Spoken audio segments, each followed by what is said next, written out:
my friends. My name is Ruth Florent. I am a former forensic psychology lecturer with about 3 years of experience teaching this fascinating field. So currently, I am in Brazil preparing myself for the next chapter of my professional journey. And while I am here, I want to continue sharing knowledge with you through these videos. So, this video is actually the last video in our discussion of chapter 6, which focuses on child custody evaluations.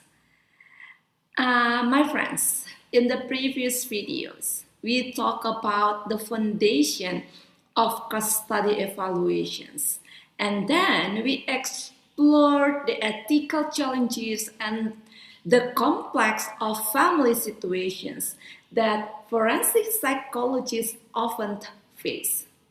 But today, we are going to focus on something very practical, and we will discuss how custody evaluation is actually conducted, how the forensic psychologists gather all the information, and how do they analyze family dynamics. And last, how do they eventually present the recommendations to the court? So, let us focus together.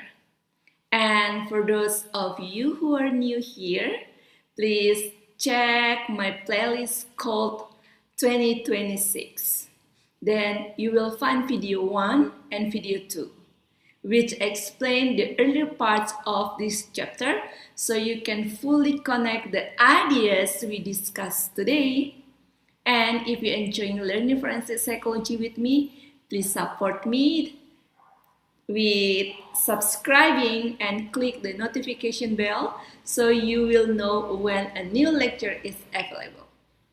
Okay, my friends, now let us begin.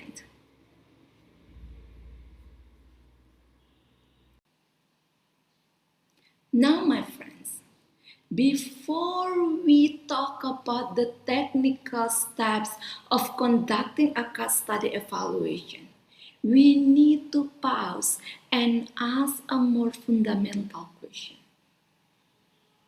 What exactly is the role of the custody evaluator?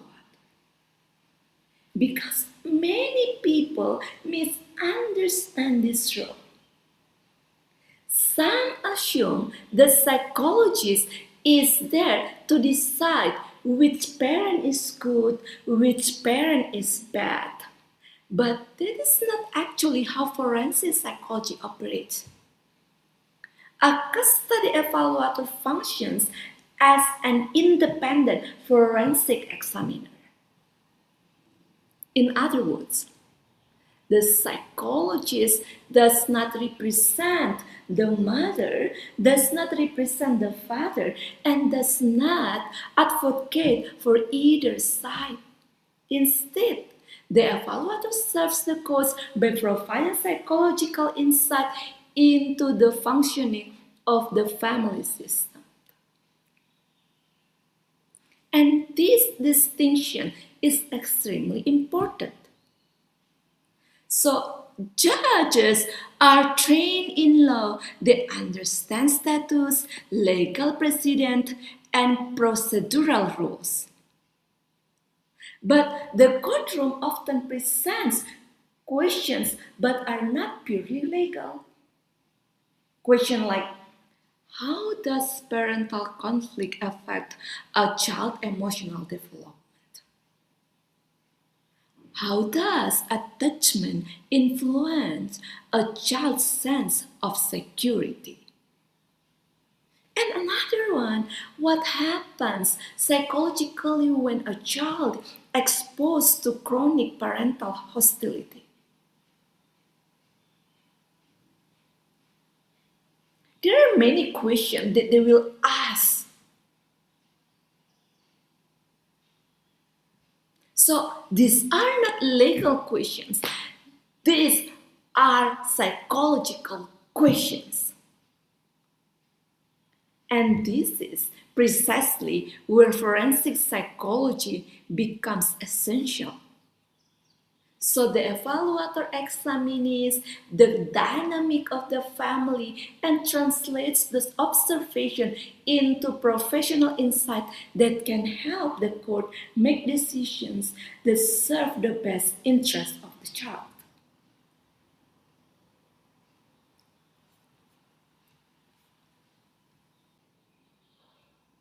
Now let us move into the actual process of conducting a custody evaluation. The first stage is what we call information gathering. And this stage is often far more extensive than many people expect. A custody evaluation is not based on a single interview or a brief conversation. In fact, evaluators typically conduct multiple interviews with each parent. So these interviews explore a wide range of issues such as parenting history, family relationships, disciplinary practice, emotional availability, and the parent's perception of the child's needs. But what makes forensic evaluation particularly complex in that the evaluator is not simply collecting information. They are also evaluating the reliability of that information. Because in custody disputes, parents may present themselves in the most favorable way possible. And sometimes the narratives that parents provide can be very different from each other. So the evaluator must constantly ask what is being said, what is being omitted, and how does this information align with other sources. This is why evaluators also review collateral information, such as school records, medical reports, and previous legal documentation. So the goal is to build a comprehensive psychological picture of the child's environment.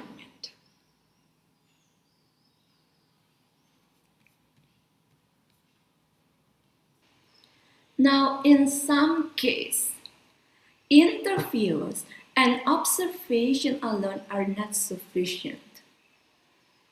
And this is where psychological assessment can play an important role.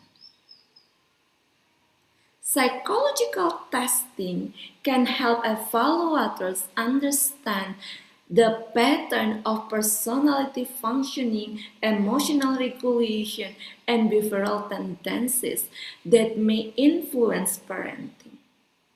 So, for example, evaluators may explore questions such as: does a parent demonstrate impulsivity or emotional instability? And is there evidence of chronic hostility or paranoia that may affect family interactions? And also, may the parent demonstrate empathy and responsiveness toward the child's needs? However, it is important to emphasize something here. So psychological tests are not used to label someone as a good or a bad parent. Instead, they provide insight into psychological functioning which may influence the child's experience within the family environment. And this is why interpretation must be done very careful, ethically, and within the broader context of the family system.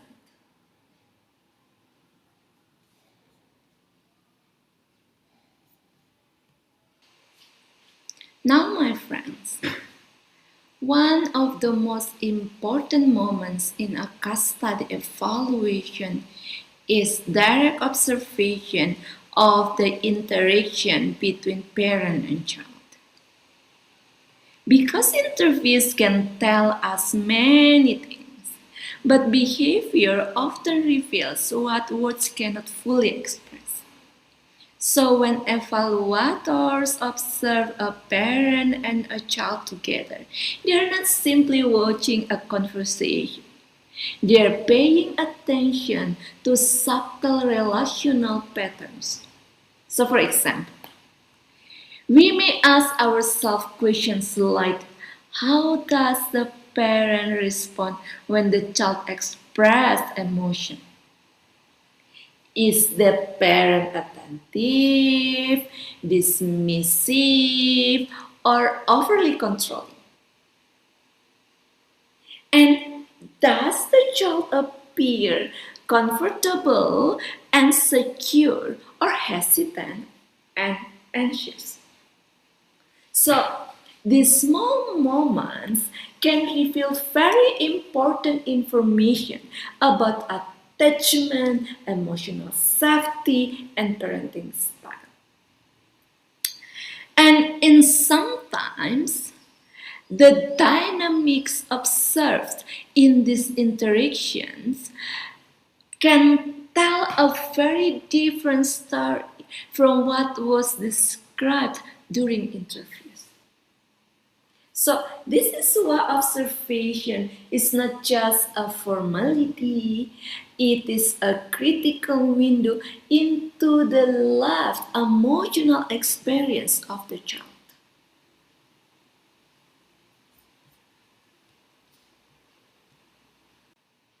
So now, once all the interviews, the observations, the assessments are completed, the evaluator enters another very important stage, and that is report writing. Now, this may sound like a simple administrative task, but listen carefully. In reality, it is one of the most critical parts of the entire evaluation process. Why? Because the written report becomes the document that the court relies on when making decisions about the child's future. My friends, please pay attention here. The evaluator must therefore do something quite complex. They must take large amount of physical information, family history, behavior observation, and assessment result, and then translate all of that into a clear and objective professional report. And this report must avoid emotional language. Also, you have to avoid accusation or personal bias. Instead, it must carefully explain the emotional dynamics of their family and how those dynamics may affect the best interest of the child. We always back to the child.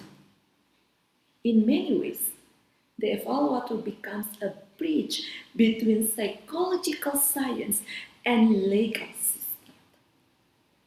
They are the bridge to connect one to another, the psychological science and legal system.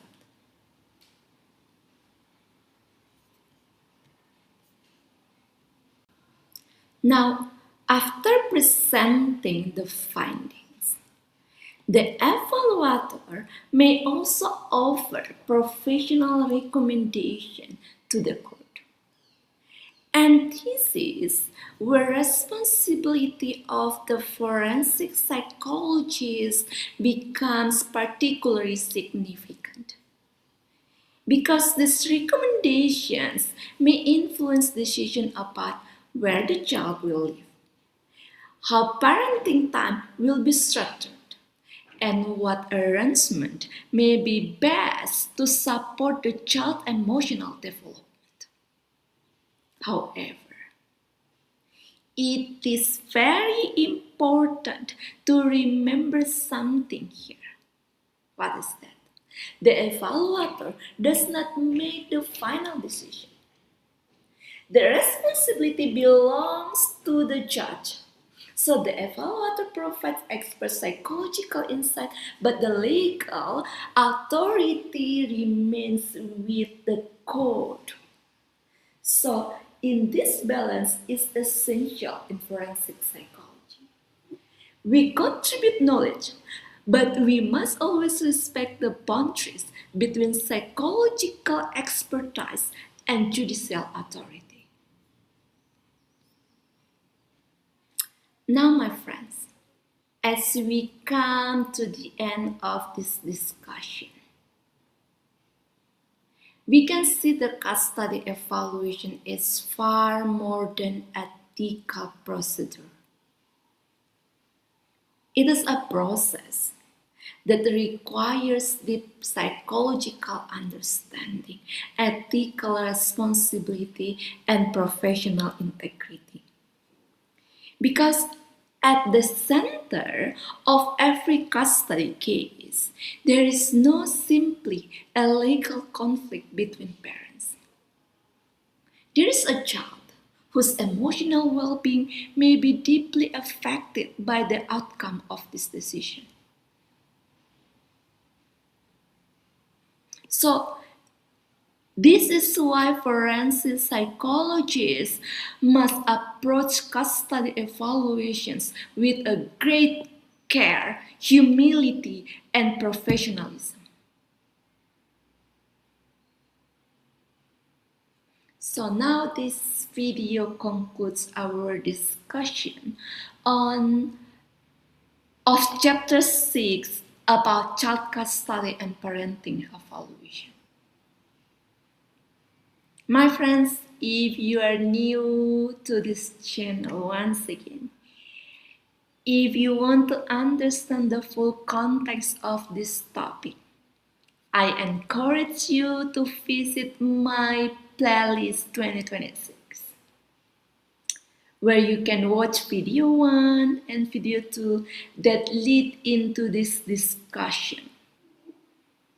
And if you would like to continue learning forensic psychology with me, please consider supporting this channel by subscribing and activating the notification bell so you will know when new lectures are released. For those of you who are meeting me for the first time, my name is Ruth Floren, and I previously worked for 3 years as a lecturer in forensic psychology. But currently, or at the moment, I'm in Brazil. I'm preparing myself for a new chapter in my professional journey. And this channel is one way for me to continue sharing knowledge and learning together with you. I would like to say thank you very much for spending your time learning with me today, and I will see you in the next lecture. Bye bye, ciao ciao.